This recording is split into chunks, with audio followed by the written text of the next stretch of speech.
Welcome to my channel Monika's classroom. आज काव्य हेतु पर हम आलोचना करेंगे। हेतु का अर्थ है सामान्य रूप में कारण। अतः काव्य हेतु का अर्थ हुआ काव्य उत्पत्ति के कारण। जिन कारणों से काव्य का सृजन होता है उन्हें ही काव्य हेतु कहते हैं।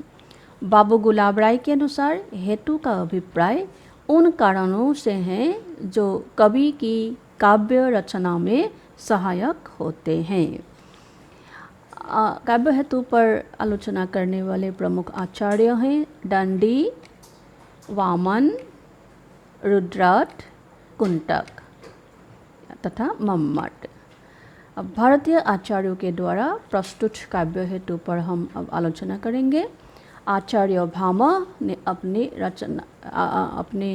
रचना काव्यालंकार में लिखा है, गुरुपदेशावध्येतु शास्त्रं जरधियो अप्यलम काव्यम तो जयते जातु कस्यचित् प्रतिभावतः।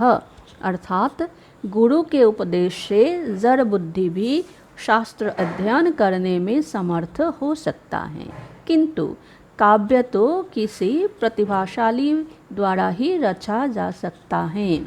यहाँ स्पष्ट है कि भामह ने प्रतिभा को प्रधान काव्य हेतु माना है। अब आचार्य दंडी ने अपनी रचना काव्यादर्श में लिखा है, नैसर्गिक च प्रतिभा श्रुतं च बहु निर्मलम अमंदच्चाभियोगच्च कारणं काव्य संपदः। अर्थात दंडी के अनुसार काव्य हेतु तीन है, निसर्गजात प्रतिभा, निर्भ्रांत लोक शास्त्र ज्ञान और अमंद अभियोग अर्थात अभ्यास। आचार्य वामन ने अपनी रचना काव्यालंकार सूत्रवृत्ति में लिखा है, इन्होंने काव्य हेतु तीन माने हैं, लोक, विद्या और प्रकीर्ण। लोक का आशय कला, दंड नीति आदि विभिन्न प्रकार की विद्याओं से है। विद्या के अंतर्गत शब्दशास्त्र, शब्दकोश, छंदशास्त्र आदि आते हैं। दंड नीति वस्तुतः राजनीति के पर्यावाचक शब्द के रूप में प्रयुक्त हुआ है। राजनीति के ज्ञान से नीति और अनीति की पहचान हो जाती है। प्रकीर्ण के अंतर्गत वामन ने पुनः 6 हेतुओं की वर्णना की है, लक्ष्य ज्ञान, अभियोग, वृद्ध सेवा, अवेक्षण, प्रतिभान और अवधान।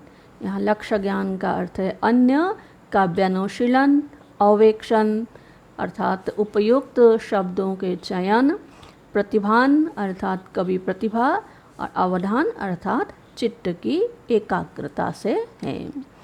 आचार्य मम्मट ने काव्य प्रकाश में लिखा है, शक्ति निपूर्णता लोक काव्य शास्त्राद्य वीक्षणात् काव्यज्ञ शिक्षयाभ्यास इति हेतुस्तदुद्भवे।